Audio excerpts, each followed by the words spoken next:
Welcome to Hood Champion Boxing and Sports. In boxing, you find a way to win or you find a way to lose. AJ is back. Big Femi is back. And when I say he's back, man, it's crazy to see what he's out here accomplishing right now. In boxing, with a new trainer, new motivation, regained his self-confidence, but he knocked out the MMA star Francis Ngannou in the second round of what a lot of people are saying is just a one-sided boxing match, man.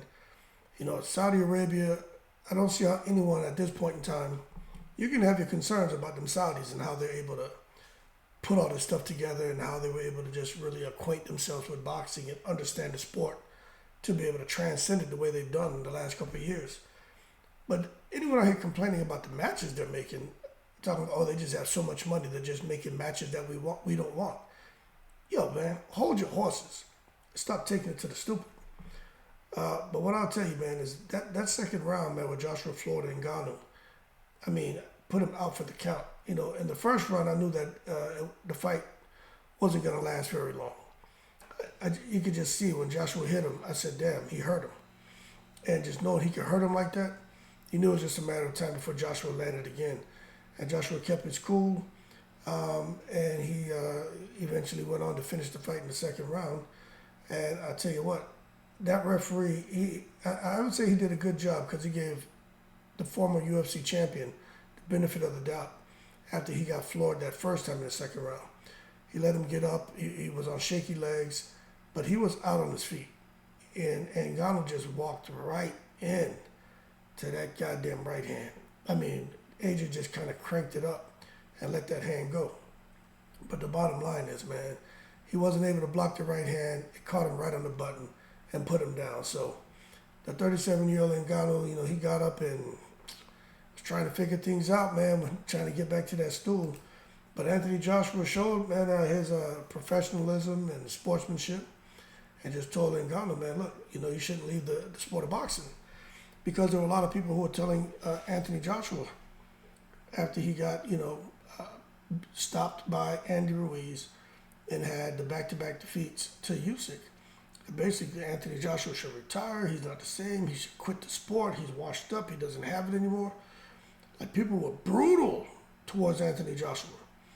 But he buckled down, and Eddie Hearn never wavered. You could see when Anthony Joshua lost to Andy Ruiz in New York, Eddie Hearn didn't know what to do because he just saw dollar signs go out the door because he was trying to build up the AJ and Wilder fight. But now you look at where AJ is right now. All Tyson Fury has to do is get through his two fights with Usyk. And AJ versus Fury is the biggest fight probably ever in the history of boxing. And what I mean by that is financially. I know times are different, the money's different, but I mean, that is a huge fight. You're talking, both of these guys probably making 9-figure paydays, man, each. It's absolutely amazing. The position that Fury and Joshua are currently in, Fury just has to hold his position.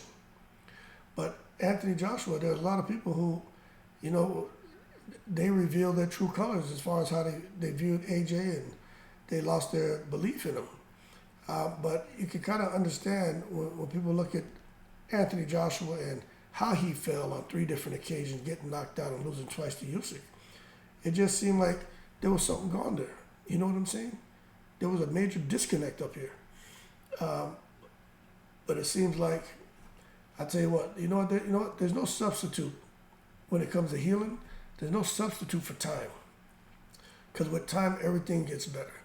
And there's so many people who are going through tough things and they don't acquaint themselves with time. They don't become familiar with time. They just see today, this is how it is, and to them, it can't get any better. And sometimes they make permanent decisions for temporary situations. And Anthony Joshua did make a permanent decision, but his permanent decision was a wise one, which is to stay active, stay in the gym, to try to stay positive, surround himself with positive people. That was probably the smartest thing he could have done, because you just see over a period of time, it was a process. Eddie Hearn was right there helping to rebuild him, get him back where he needs him. Now look where Big Femi is. Back in position, man, and just one fight away from being at the top of the heavyweight division to become undisputed. Fury's going to get there first. He's got to fight twice with Usyk, as if he can beat Usyk. But I tell you what, this version of Anthony Joshua, I think he knocks out Usyk no problem and with a body shot. Like Anthony Joshua's going to go all out at Usyk. If Daniel Dubois can get there on Usyk, Anthony Joshua can. And even if Tyson Fury wins, I think Anthony Joshua touches Tyson Fury. I just think this is the perfect time for Anthony Joshua. No matter who he fights next. Perfect time. He's just got to be careful. I'm trying to think if there's anyone he can fight that will really give him a problem. Hrgovic, maybe? I don't know.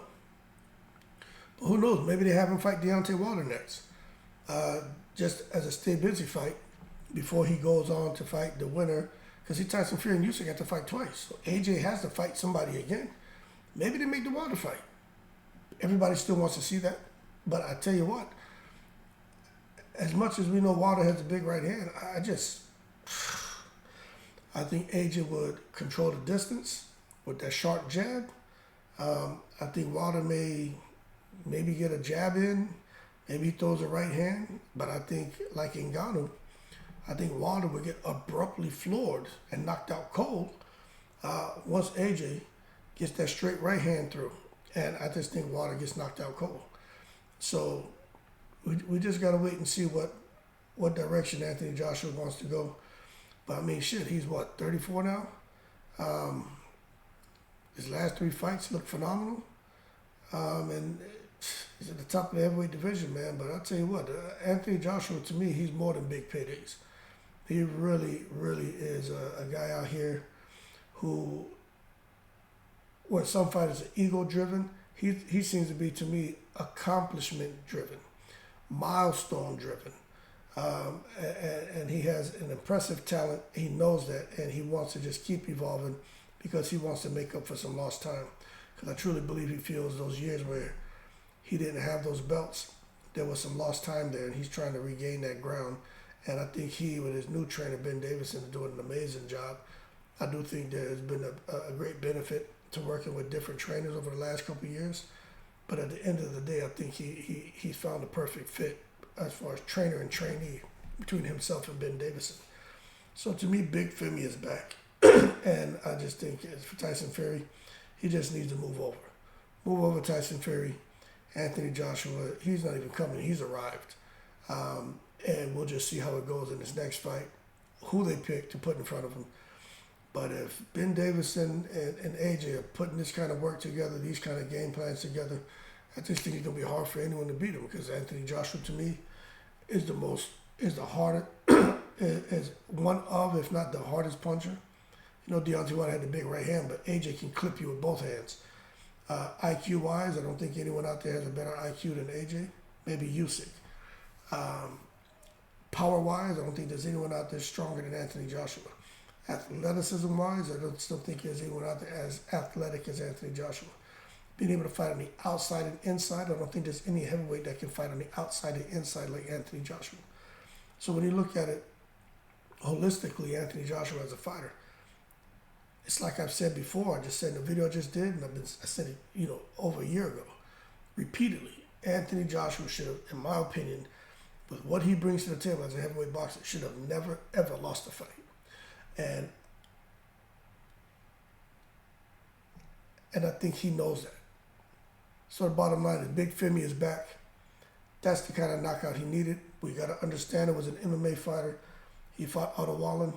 He needed that. But going forward, we're going to see who they put in front of him. If he gets into a flip Hrgovic and he knocks out a guy like Hrgovic, well then wow. Tyson Fury, or whenever Tyson Fury Usyk is in trouble. Because Hrgovic is a real threat. And a real boxer who's accomplished as an amateur and a pro. So we just got to wait and see how it all plays out. And also what Turki Al-Sheikh wants, because he seems to be dictating who these guys fight, when they fight, how they fight, etc., etc. Because at the end of the day, it's all about the dollar bill, y'all. That being said, y'all keep cool. Shout out to the veterans all 7 continents. Big Femi is back. I'm in the breeze.